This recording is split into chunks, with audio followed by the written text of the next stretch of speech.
کہتے ہیں کہ ہم حضور کے ساتھ ہوتے تھے، ساتھ ساتھ جب چلتے تھے تو ہم نے یہ دیکھا کہ سرکار جب چلتے تھے اوروں کے سائے تو ہوتے تھے، مگر ہم نے کبھی نبی کے سائے کو نہیں دیکھا، کہ اللہ تعالیٰ نے میرے نبی کے سائے کو نہیں بنایا۔ وجہ کیا بتائی گئی؟ علماء کرام فرماتے ہیں کہ حضرت عثمان پاک یہ کہتے ہیں کہ حضور صلی اللہ علیہ وآلہ وسلم کے سائے کو کسی صحابی نے نہیں دیکھا۔ یہ حضور کا معجزہ تھا کہ آپ کے جسم اقدس کا سایہ نہیں تھا۔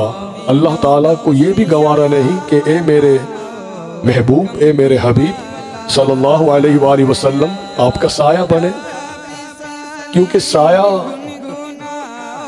کسی کا جب ہوتا ہے، سورج اگر آگے سے نکلا ہو تو سایہ آگے ہوتا ہے، تو رب تعالیٰ کو یہ بھی گوارا نہیں کہ میرے نبی پیچھے ہو اور نبی کا سایہ سرکار سے آگے ہو جائے، اور سورج پچھلی جانب ہو تو سایہ پیچھے ہوتا ہے۔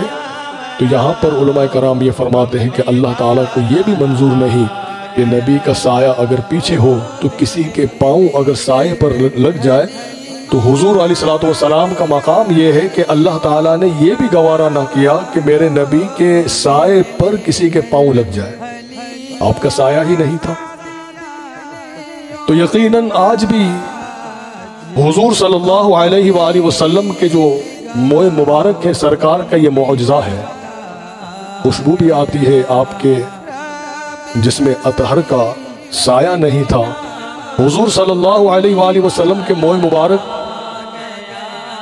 صحابہ کرام سے ہوتے ہوئے تابعین کے پاس پہنچے، وہاں سے تبع تابعین کے پاس پہنچے، بہت سے ائمہ اہل البیت کے پاس بھی پہنچے۔ ایک واقعہ آپ سن چکے ہیں، لیکن اسی ضمن میں عرض کر رہا ہوں کہ موئے مبارک کا ادب اور احترام کتنا ہے اور اس کی اللہ تعالیٰ نے حفاظت کیسے فرمائی۔ امام علی رضا پاک علیہ السلام جو ائمہ اہل بیت کے 8ویں امام ہیں، حضرت موسیٰ کاظم کے یہ شہزادے ہیں، مامون رشید کے دربار میں ہیں۔ ایک شخص حاضر ہوا مامون رشید کے پاس اور اس نے کہا کہ میرے پاس حضور کے 7 موئے مبارک ہیں، میں کمزور ہوں فائنینشلی، اگر اس کے بدلے میں مجھے کچھ آپ نذرانہ دے دیں، یہ موئے مبارک میں آپ کی خدمت میں آپ کو میں دے دیتا ہوں، اسے آپ رکھیے۔ مامون رشید نے ایکسپٹ کیا، اس کی اس بات کو قبول کیا، وہ موئے مبارک لے لیے گئے۔ جناب سیدنا امام علی رضا علیہ السلام آپ کو بلایا گیا۔ آپ جب تشریف لائے، بادشاہ مامون رشید یہ کہنے لگا کہ شہزادہ ہے رسول صلی اللہ علیہ وآلہ وسلم، آپ کے نانا جان کے موئے مبارک ہم تک پہنچے ہیں، جس کی آپ زیارت کیجئے۔ حضرت امام علی رضا پاک علیہ السلام کی خدمت میں جب موئے مبارک کو لایا گیا، آپ نے جب زیارت کی تو آپ نے 3 موئے مبارک کو علیحدہ کر دیا اور 4 کو آپ نے علیحدہ کر دیا، اور آپ نے دیکھ کر اسی وقت آپ نے پہچان لیا کہ یہ 7 جو موئے مبارک بتائے جا رہے ہیں، اس میں سے 4 جو ہیں یہ میرے نانا جان کے ہیں، یہ 3 ساتھ لگے ہوئے ہیں، اس کا کوئی تعلق نہیں ہے میرے نانا جان سے۔ جب علیحدہ کر دیے گئے تو یہ پوچھا گیا کہ آپ نے کیسے یہ جان لیا؟ اتنے کانفیڈنس کے ساتھ آپ نے علیحدہ کر دی۔ آپ نے یہ فرمایا کہ کسی برتن میں آگ لے آؤ، آگ لائی گئی۔ حضرت امام علی رضا نے جو 3 علیحدہ کر دیے تھے، آپ نے فرمایا کہ اپنے ہاتھوں سے اس آگ میں ڈالو، تمہیں ابھی علم ہو جائے گا۔ جب آگ میں ڈالے گئے تو آگ نے ان 3 کو جو منسوب کیے گئے تھے حضور کے ساتھ مگر تھے نہیں، آگ نے جلا دیا۔ امام علی رضا نے پھر 4 موئے مبارک اپنے ہاتھوں سے لے کر آگ میں ڈالے تو آگ بجھ گئی۔ پورا دربار حیران ہوا کہ یہ کیا، کس طرح آپ کو علم ہوا؟ امام علی رضا نے ایک جملہ ارشاد فرمایا جو آج بھی اس دور کی ہمارے لیے اشد ضرورت ہے۔ اس جملے کی ہمارے کو سننے کے بعد ہمارے لیے ضرورت ہے کہ ہم سمجھے کہ آپ نے کیا فرمایا۔ آپ نے فرمایا کہ مجھے حیران ہے اس بات پر، حیرانگی ہے کہ موئے مبارک حضور صلی اللہ علیہ وآلہ وسلم کے میں نے جو پہچانا ہے، کیسے پہچانا؟ آپ نے فرمایا کہ جو خوشبو ہمارے جسم میں سے آتی ہے وہی خوشبو موئے مبارک سے آ رہی ہے۔ آپ نے فرمایا کہ ہمارے جسم سے جو خوشبو آتی ہے وہ خون رسول ہے، وہی خوشبو موئے مبارک سے ہے، تو خوشبو سے پہچانا ہے۔ مگر اے بادشاہ، افسوس اس بات کا ہے کہ تمہیں سرکار کے بال تو یاد ہیں مگر سرکار کی آل یاد نہیں رہی۔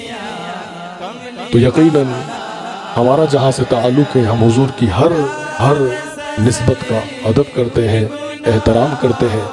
تو موئے مبارک کی جب زیارت کی جائے، یہی وجہ ہے کہ جب سادات ہوں، سادات جب ہوں، اور یہ حق سادات ہی کا ہے کہ سید کے ہوتے ہوئے اگر کوئی اور سرکار کے موئے مبارک اٹھائے تو کس نے اجازت دی ہے اسے؟ اگر کوئی عالم دین ہو، مفتی دین ہو، دین کا مفتی ہو، یقیناً علم کا ایک احترام ہے، مگر جو صحیح عالم دین ہوگا وہ بھی سمجھے گا کہ اگر سادات ہے تو حق سیدوں کا ہی ہوتا ہے، اور جو سید غیرت مند سید، اصل سید ہوگا تو وہ بھی عالم کو پیچھے نہیں رکھے گا بلکہ عالم کو ساتھ کھڑا کر کے بتائے گا کہ یہ بھی ہمارا طریقہ ہے۔ تو سادات کے ہوتے ہوئے موئے مبارک کی جب زیارت کرائی جائے تو سید کو، سادات کو آگے رکھا جائے۔ اور سادات میں بھی ایک بات اور عرض کروں کہ اگر علم والے ہیں تو یقیناً پھر سیدوں میں ان کا حق ہوتا ہے، اور پھر کوئی تقوی میں آگے ہے تو ان کا حق زیادہ ہے۔ تو سیدوں میں بھی، سیدوں کو بھی چاہیے کہ سادات سب آگے رہے۔ جو طریقہ ہے وہ میں عرض کر رہا ہوں کہ جو سید علمی اعتبار سے ہو تو ہمیں تمام سادات کے لیے بھی ضروری ہے کہ ہم سے زیادہ کوئی علم والا ہو تو پھر حقدار وہ ہوتا ہے، اس کو آگے کھڑا کیا جائے اور کہا جائے کہ اب آپ ہی یہ کریے۔ ہیں تو سب سید، سب سادات ہیں۔ تو یہی طریقہ خواتین میں بھی ہے کہ سادات سب ہوتے ہیں، مگر جو فاطمہ تو زہرا، یہ تو موئے مبارک ہے۔ میں نے بیچ میں ایک بات عرض کی تھی، جو سیدہ فاطمہ پاک کی جو نیاز بھی بنتی ہے، سیدہ پاک سلام اللہ علیہا کی جو نیاز پیش کی جاتی ہے، تو بزرگوں کا طریقہ یہ ہوتا تھا کہ سیدوں میں بھی اس سید کو پہلے دیتے تھے کہ جو یقیناً جو ہے تقوی میں، پردے میں زیادہ آگے ہو، تو اس سید کو بی بی پاک کی نیاز پیش کی جاتی تھی، کیونکہ نیاز بی بی پاک کی ہے۔ پھر دیگر سادات کو پیش کی جاتی۔ تو موئے مبارک کے بھی جو آداب میں یہی ہے کہ جہاں سادات ہوں تو ان سیدوں کا یہ حق بنتا ہے کہ وہ سرکار سیدوں کے ہیں۔ مگر آج کے دور میں یقیناً یہ بات اگر کہی جائے تو بجا ہوگی کہ نانا ہمارے قبضے تمہارے۔ تو سادات جو ہے وہ حضور کی آل ہیں، تو جس محفل میں ہو تو وہ زیادہ حقدار ہیں موئے مبارک صلی اللہ علیہ وآلہ وسلم کے موئے مبارک کو اٹھانے کے لیے، رکھنے کے لیے، کیونکہ یہ انہی کی اولاد پاک میں سے ہے۔ اللہ تعالی ہمیں سرکار کی ہر نسبت کا ہمیں ادب اور احترام نصیب فرمائے۔